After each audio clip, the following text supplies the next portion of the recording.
ভবাই নাছিলে হাত ভৰি ভাগিব বুলি, হঠাতে হৈ গ'ল। গতিকে এনেকৈ নভবাকৈ হঠাতে আমাৰ জীৱনলৈ যিবোৰ দুখ কষ্ট নামি আহে সেইবিলাকক কৈছে আদি দৈবিক তাপ। আধ্যাত্মিক তাপক দুটা ভাগত বিভক্ত কৰিছে, এটা শাৰীৰিক এটা মানসিক। আপোনাৰ শৰীৰত যদি কিবা ৰোগ ব্যাধি থাকে, অৰ্শ, গুল্ম, পিত্ত, কেঁচুমৰীয়া, মূৰৰ বিষ, পেটৰ বিষ, দাঁতৰ বিষ, কঁকাল বিষ, কিবা যদি বেমাৰ থাকে, সেইজন মানুহ কেতিয়াও সুখী হ'ব নোৱাৰে। যাৰ শৰীৰত বেমাৰ থাকে তাৰ যিমান ধন টকা পইচা গাড়ী মটৰ পকা ঘৰ দুৱাৰ থাকিলেও সি সুখী হ'ব নোৱাৰে। এইটো হৈছে আধ্যাত্মিকৰ শাৰীৰিক তাপ। আৰু এটা হৈছে আধ্যাত্মিকৰ মানসিক তাপ। মানসিক তাপটো 6 প্ৰকাৰে আমাৰ জীৱনলৈ নামি আহে বুলি কৈছে। ক্ষুধা, তৃষ্ণা, জৰা, মৃত্যু, শোক, মোহ। এনে আপোনাৰ ক্ষুধা, ভোকৰ সময়ত যদি এমুঠি খাব নাপায় আপুনি বহুত কষ্ট পাব। পিয়াহত যদি এগিলাচ পানী খাব নাপায় আপোনাৰ জীৱটোৱে কষ্ট পাব। ক্ষুধা, তৃষ্ণা, জৰা, এদিন আপোনাৰ কিচকিচিয়া চুলি মানে ৰিং মাৰিলেই শুনে, এমাইললৈকে দেখে।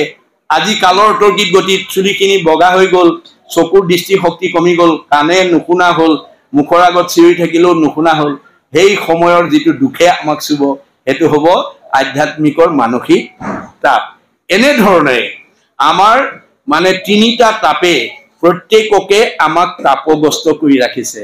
এতিয়া কপিলক মাকে সুধিলে, বোপাই তোমাৰ সৃষ্টিৰ 3টা তাপৰ পৰা জীৱ উদ্ধাৰ হবলৈ হলে কি কৰিব লাগিব? মা, মূৰ শুনিৰ মল কথা কহন্ত শুনন্ত, মুতবিনে চিত্ত আন দেৱত নেদন্ত, পৰম আনন্দ আশী মনত মিলয়, তেবে তাক আৰু 3 তাপে নোচোৱায়। আমাৰ আদৰ্শটো কি হ'ব লাগিব? তেওঁৰ সুনিৰ্মল কথা পুৱা গধূলি খাওঁতে শুওঁতে কৰ্মবিলাক কৰোঁতে, হাতে কৃত কাম মুখে ৰাম নাম।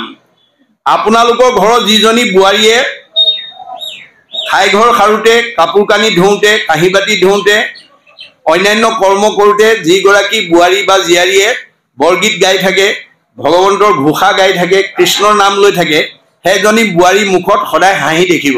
তেওঁ কেতিয়াও ভাগৰ অনুভৱ নহয়, তেওঁ সদায় মনটো আনন্দত হৈ থাকিব। গতিকে তেওঁক 3টা চাপে চুব নোৱাৰে।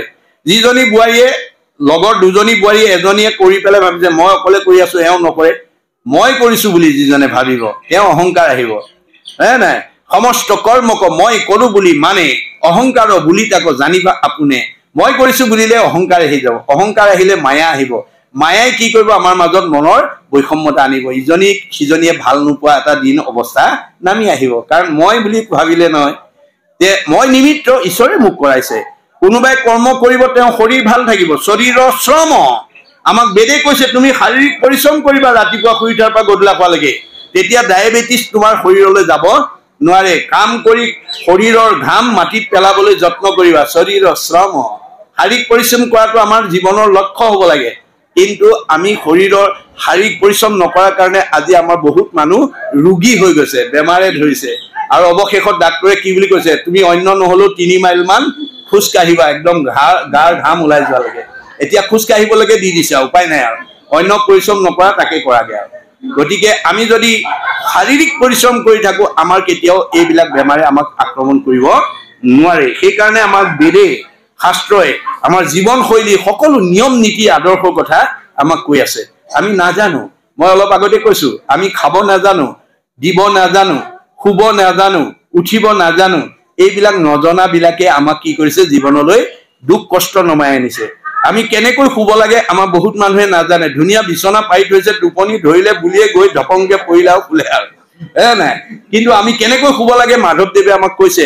দুঃস্বপ্ন নাশন ইটো মাধৱ মাধৱ নাম, দুষ্ট গ্ৰহ ভয় বিনাশন, পৰম সম্পদৰ ৰূপ জানি মাধৱৰ নাম, সৰ্বদাই কৰিও কীৰ্তন। আপুনি ঘোষাখনৰ 1000 এফাকি ঘোষা, যিমান ঘোষা আপোনাৰ মুখস্থ আছে, শুবৰ সময়ত আপুনি গাই পেলাই শুই থাকক। যিমান ঘোষা গাব সিমান আপোনাৰ মনটো শুদ্ধ হৈ যাব, আপোনাৰ ধুনীয়া টোপনি আহিব, কোনো বেয়া দুঃস্বপ্নই আপোনাৰ ওচৰলৈ চাপিব নোৱাৰে। উঠিবৰ সময়ত আমাৰ বহুত মানুহে চকু মোহাৰি চিধা কামৰ মানে ভাৱত একেবাৰে জপংকে নামি আহে। কিন্তু আমি কেনেকৈ নামিব লাগে মহাপুৰুষসকলে আমাক, দাৰ্শনিক পণ্ডিতসকলে দেখাইছে যে তুমি সাৰ পাই বিচনাখনত সাৰ পায়ে হাত দুখন তেওঁ থকা ঠাইলৈ লৈ আহিব। তেওঁ ক'ত আছে? সমস্ত ভূতৰে মই আছো হৃদয়ত। আমাৰ সকলোৰে হৃদয়ত তেওঁ অৱস্থান কৰি আছে। আমি হাত দুখন তেওঁৰ ওচৰলৈ আনি ক'ব লাগে, প্ৰভু তোমাৰ কৃপাতহে সাৰ পাই উঠিলো। ভগৱানৰ কৃপা নহলে বহুতে সাৰেই নাপায়। বোলে আপুনি যে সাৰ পাইছে, কোনে সাৰ পোৱালে? যিজনৰ অতি পিতিত তুষ্ট হব দেউ, জানিবা সিজন পিতৃ এক কৃষ্ণ দেউ। কৃষ্ণ ভগৱন্ত আপোনাৰ প্ৰতি সদয় হৈ থকাৰ কাৰণে আপুনি সাৰ পাইছে। গতিকে আপুনি পিতৃক কথাটো জনাব, প্ৰভু তোমাৰ কৃপাতহে সাৰ পাই উঠিলো। আজিৰ দিনটো যাতে তুমি সুমংগলে পাৰ কৰি তোমাৰ ভক্ত বৈষ্ণৱৰ সান্নিধ্যত যাতে মই তোমাৰ অমৃতময় কথা এটা শুনিব পৰাকৈ তুমি মোক সুবিধাটো দিবা। আৰু সমস্ত দিনটোৰ দায়িত্ব তোমাৰ ওপৰত অৰ্পণ কৰি উঠিলো। কৃষ্ণ বুলি আপুনি নামি আহিব লাগে। যিজনে কৃষ্ণ বুলি নামি আহিব, যিটোজনে যাই নাম ওচৰি, তাৰ পাছে পাছে ভ্ৰমন্ত হৰি। বৎসক স্নেহ যেন ধেনু ধাৱে, ভজিও জানি হেন হৰি পাৱে। গাই গৰুজনীয়ে মুখৰ আগত যেনেকৈ পোৱালিটো লৈ শিয়াল কুকুৰে কামুৰিব নোৱাৰাকৈ লৈ ফুৰে, কৃষ্ণ বুলি ভগৱানৰ নাম লৈ উঠি অহাজনক ভগৱন্তই তেওঁকো তেনেকৈ পিছে পিছে ঘূৰি থাকে। একচিত্ৰ মনে যিটো মহাজনে ফুৰে গুণনাম স্মৰি, তাক ৰক্ষা কৰি ফুৰয় সদায়ী হাতে কৌমদকী ধৰি।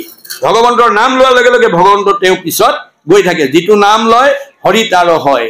ভগৱন্তৰ নাম ললে মানে ভগৱন্ত তেওঁৰ পক্ষত গুচি যায়। যিটো নাম লয় হৰি তাৰ হয়, ই কোনো ৰহস্যবৰে। গতিকে ভগৱন্তৰ নাম লৈ পেলাই যাতে আমি উঠি আহিব পাৰো, আমি এই নৈতিক শিক্ষাবিলাক যাতে আমি ল'ৰা ছোৱালীক দিব পাৰো, তাৰ প্ৰতি আমি প্ৰত্যেক মাক দেউতাকে আমি ল'ৰা ছোৱালীক এই শিক্ষা দিবলৈ যত্ন কৰিব লাগিব। তেতিয়াহে আমাৰ মানৱ জন্ম ধৰাৰ সাৰ্থকতা হ'ব। নহলে আহিল কণা গল কণা হ'ব। মানুহৰ জন্ম পাই যদি ঈশ্বৰৰ প্ৰতি ভক্তি নাই, মনুষ্যৰ জন্ম পাই হৰি নভজিলা, অৱশ্যে হুইবা ভাই তৃণ তৰু শিলা। আমি আকৌ তৰু তৃণ শিলালৈ নামি যাব লাগিব। তৰু তৃণ শিলাবিলাকে মানুহৰ জন্ম পাবৰ কাৰণে সদায় পৰ উপকাৰ কৰি আছে বুলি বেদে সিদ্ধান্ত দিছে।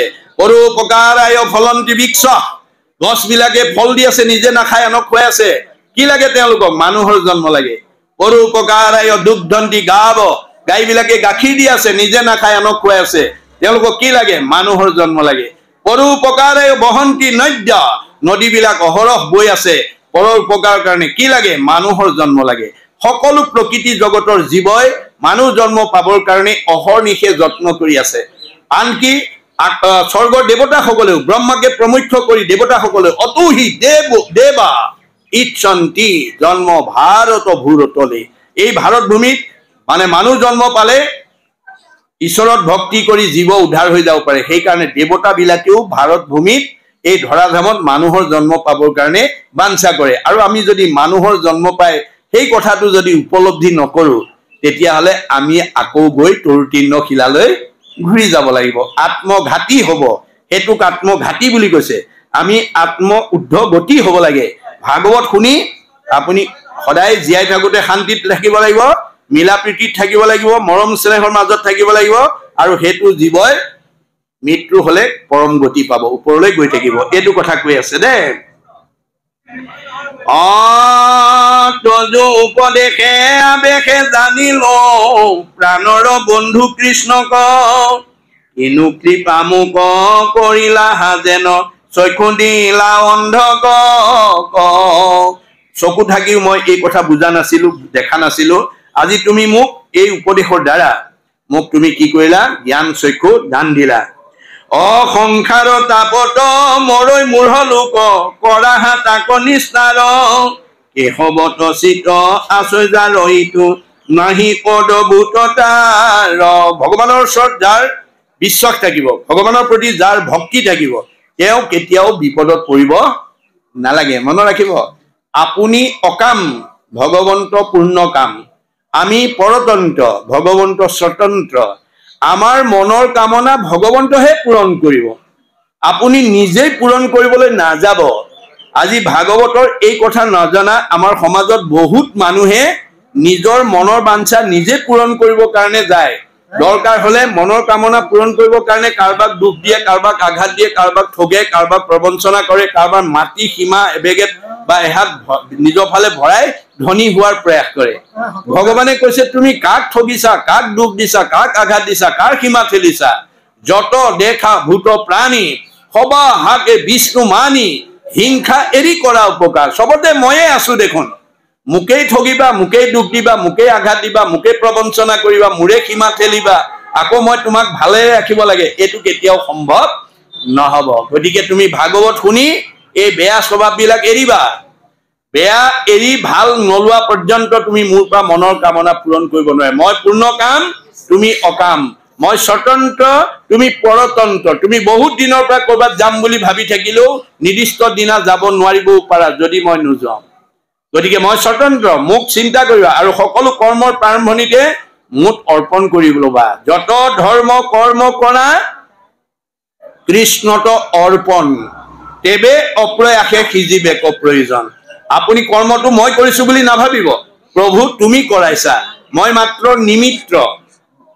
গতিকে তুমি মোক এইটো কৰিবলৈ শক্তি দিয়াৰ কাৰণে মই কৰিছো, এই বুলি ভাবিলে ভগৱন্ত সদায় আপোনাৰ লগত থাকিব। আৰু মই কৰিছো বুলি ভাবিলে অহংকাৰ আহিব, ভগৱন্ত আঁতৰি গুচি যাব। অহংকাৰে ভগৱন্তক ৰাখিব নোৱাৰে। ইয়াৰ উদাহৰণ আমাৰ মানে মহাৰাসত দেখুৱাইছে গোপীসকলে। আপোনালোকে দেখিছে গোপীসকলে, ব্ৰজৰ গোপীসকলে পতিৰো পতি পৰমপতি ভগৱন্তক স্বামী পাবৰ কাৰণে যমুনাৰ তীৰত এমাহ ধৰি কাত্যায়নী ব্ৰত কৰি ব্ৰতে উপবাসে তেওঁলোকে ভগৱন্তক পাবৰ কাৰণে ব্ৰত কৰিছে। এমাহৰ পিছত ব্ৰত সাংগৰ দিনা যেতিয়া তেওঁলোকে পাৰতে, যমুনাৰ পাৰতে বস্ত্ৰ থৈ যেতিয়া যমুনাৰ পাৰত উলংগ হৈ গা ধুবলৈ গৈছে, তেতিয়া ভগৱন্তই পৰীক্ষা কৰিবলৈ আহিছে। এওঁলোকে মোক পতিৰো পতি পৰমপতি মানে স্বামী পাবৰ বাঞ্ছা কৰিছে, এওঁলোক বাৰু এক শৰণীয়া হৈছে নে নাই, এওঁলোকৰ বাৰু মায়া দূৰ হৈছে নে নাই, মই পৰীক্ষা কৰি আহোঁ। এই বুলি তেওঁ আহি পাৰত থোৱা বস্ত্ৰখিনি নি কদম্ব গছত তুলি দিলে। তোলাৰ লগে লগে উলংগ হৈ গা ধোৱা গোপীসকলৰ হাহাকাৰ লাগিলে। তেওঁলোকে এহাতে গোটাংগ ঢাকি এহাতে কৃষ্ণক বস্ত্ৰ খুজিছে, প্ৰভু আমাৰ বস্ত্ৰখিনি দিয়া। ভগৱন্তই কৈছে তোমালোকৰ ইখন হাতো কাটিব লাগে, তোমালোকে বেদ উলংঘা কৰিছা। ভগৱন্তৰ সেৱাটো এহতীয়া নহয়, তোমালোকক কাপোৰ লাগে যদি দুই হাতে স্তুতি কৰা।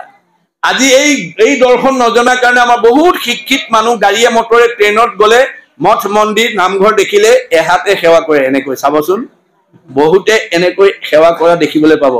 এইটো অভ্যাস যদি কাৰোবাৰ আছে আজি ইয়াতে এৰিব দেই।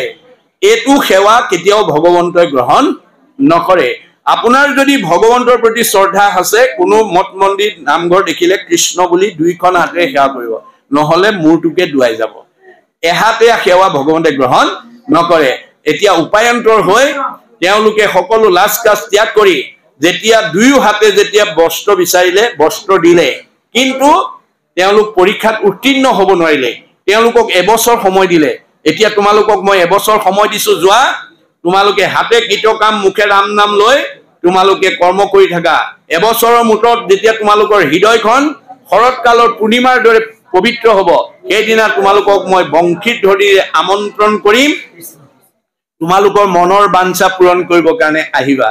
তেতিয়া গোপীসকলে হাতে কৃতকাম মুখে ৰাম নাম, ভাত ৰান্ধনতে, দধি খেৰাওঁতে, দধি মথনতে, কাঁহী বাতি ধুৱন্তে, কেঁচুৱা নিচুকাৱন্তে কামো কৰি আছে, কৃষ্ণৰ নামো লৈ আছে। গতিকে মানে কৃষ্ণ কথা কাণেদি সোমোৱাৰ লগে লগে কৰ্ণপথে ভকতৰ হিয়াত প্ৰৱেশী হৰি, দুৰ্বাসনা হৰে সমস্তই, জলৰ যতে কমল যেহেন শৰতকালে স্বভাৱতে নিৰ্মল হয়। তেওঁলোকৰ হৃদয়খন একদম শৰৎকালৰ পূৰ্ণিমাৰ নিচিনা পবিত্ৰ হৈ গল। লগে লগে তেওঁ বংশীত ধ্বনিৰে আমন্ত্ৰণ জনালে। শুনি কতো গোপী যাই গাই দুহনক এৰি, আশাতে থাকিল দুগ্ধ স্বৰূপ সৈতে পৰি। কতো গোপী যাই গাই দুহনক এৰি, কতো পিয়ন্তে আছিল শিশু তাহাকো নগনি, পতি শুশ্ৰূষাকো এৰি যাই কতো জনী। কতো স্বামী আছিল, কতো গোপী আছিল স্বামীৰ পৰশন্তে, আধা বুঞ্জা হুয়া কতো যাই লৱৰন্তে। চব দৌৰি গল। তাৰপিছত তেওঁলোকক তেতিয়াও 3টা পৰীক্ষা লৈছে, সামাজিক পৰীক্ষা, বংশৰ পৰীক্ষা, স্বামীৰ পৰীক্ষা। তোমালোকে মানে ভয়ৰ পৰীক্ষা লৈছে। তোমালোক ইমান মধ্যম ৰাতি গুচি আহিছা, বাঘ ভুঙৰ ঠাই, তোমালোকক মাৰিব, তোমালোক গুচি যোৱা।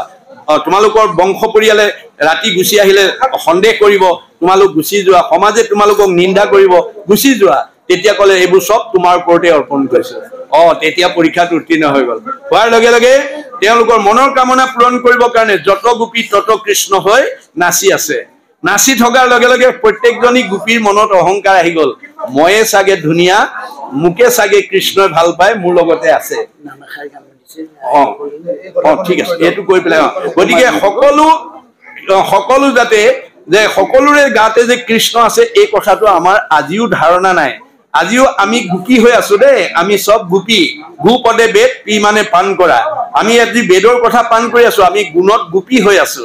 গতিকে আমাৰো এতিয়া কি হয়, মোৰ লগতহে কৃষ্ণ আছে বুলি ভাবো, এখেতৰ লগত নাই বুলি ভাবো। সেইকাৰণে মই এখেতক টান কথা ক'ব পাৰো, বেয়া কথা ক'ব পাৰো, দুখ দিব পাৰো, আঘাত দিব পাৰো। যদি মোৰ লগত থকা কৃষ্ণজন এওঁৰ লগতো আছে বুলি ভাবো, মই কেতিয়াও এখেতক দুখ কষ্ট দিব নোৱাৰো। আজিও আমাৰ সেই অৱস্থাটোৱে হৈ আছে যে মোৰ লগতে আছে বুলি ভাবি আছো। যেতিয়া প্ৰত্যেকজনী গোপীয়ে মোৰ লগত আছে বুলি ভাবিলে অহংকাৰ হোৱা দেখি অন্তৰ্ধান হৈ গ'ল, লগে লগে নাইকিয়া হৈ গ'ল। তেতিয়া হাহাকাৰ লাগিলে। এজনী গোপীৰ মাত্ৰ অহংকাৰটো কমি আছিলে, তেওঁকে হাতত ধৰি অলপ অঁতৰাই লৈ গ'ল। যোৱাৰ লগে লগে তেওঁৰ মনত অহংকাৰ আহিলে। কৃষ্ণক আশাই আইলা যত গোপী যাক, সবাকো তেজিয়া কৃষ্ণে ভজিলে আমাক। তাই ভাবিলে কৃষ্ণক পাবৰ কাৰণে যিমান বিলাক গোপী আহিছিলে সবকে এৰি মোকেই তেওঁ ভজনা কৰিলে। সমস্ত নাৰীত আপোনাক শ্ৰেষ্ঠ মানি, মহাগৰ্ভে কৃষ্ণক বুলিলা হেন বাণী। তাই ভাবিলে সকলোতকে চাগে আটাইবিলাক নাৰীৰ ভিতৰত ময়ে ধুনীয়া, গতিকে মোতকে আৰু ধুনীয়া নাই, সেইকাৰণে কৃষ্ণই মোকেই ভজনা কৰিছে। এই বুলি তেওঁ অহংকাৰ আহি গ'ল। অহংকাৰ অহাৰ পিছত তেওঁ কৃষ্ণক ক'লে, কি বুলি ক'লে, চলিতে নপাৰো আৰু মই এক ভৰি, জৈতে লাগে নিয়া তুমি যেন তেন কৰি। মোৰ ভৰি বিষাইছে প্ৰভু, মই আৰু এখোজো যাব নোৱাৰো, তুমি কেনেকে নিয়া আৰু। শুনি কৃষ্ণে তাইক বুলিলন্ত হাঁহি, যাইবে যদি নাপাৰা কান্ধতে উঠা আহি। হ'ব দিয়া, তুমি যদি যাব নোৱাৰা কান্ধতে উঠা। শুনি উঠি বাক কাচি গইলা সাজি পাৰি। তেওঁ চপাই কুচাই লৈছিলে আৰু দেখি অন্তৰ্ধান ভৈলা তথাতে মুৰাৰী। লগে লগে তেওঁ অন্তৰ্ধান হৈ গ'ল, নাই। গতিকে তেওঁৰ অহংকাৰ আহি গ'ল। অহংকাৰ অহাৰ লগে লগে তেওঁ মোক আগৰ পৰা এইটো আমাক কি বুজাইছে, যে আপোনাক বিদ্যাৱন্ত কৰি পঠিয়াইছে, জ্ঞানৱন্ত কৰি পঠিয়াইছে, শ্ৰীমন্ত কৰি পঠিয়াইছে, সম্পদশালী পঠিয়াইছে, জ্ঞানী কৰি পঠিয়াইছে, বুদ্ধিমন্ত কৰি পঠিয়াইছে। সেইটো ভগৱানৰ দিয়া প্ৰতিভা। সেইটোক লৈ যাতে আপুনি অহংকাৰ কৰিব লগা নহয়। অহংকাৰ কৰিলে কিন্তু আপোনাৰ পতন জীৱনলৈ, প্ৰত্যেকৰ জীৱনলৈ নামি আহিব, যিটো কথা আমাৰ গোপীসকলে দেখাইছে। এই কথাবিলাকৰ মাজেদি আমি যাতে নিজৰ লগতে আমাৰ পৰিয়ালটো, আমাৰ সমাজখন, আমাৰ ওচৰ চুবুৰীয়াক আমি ভাগৱতৰ মানে দৰ্শনৰ দ্বাৰা আমি যাতে সংস্কাৰমুখী কৰিব পাৰো, তাৰ কাৰণে আপোনালোকে প্ৰত্যেকেই অকণমান যদি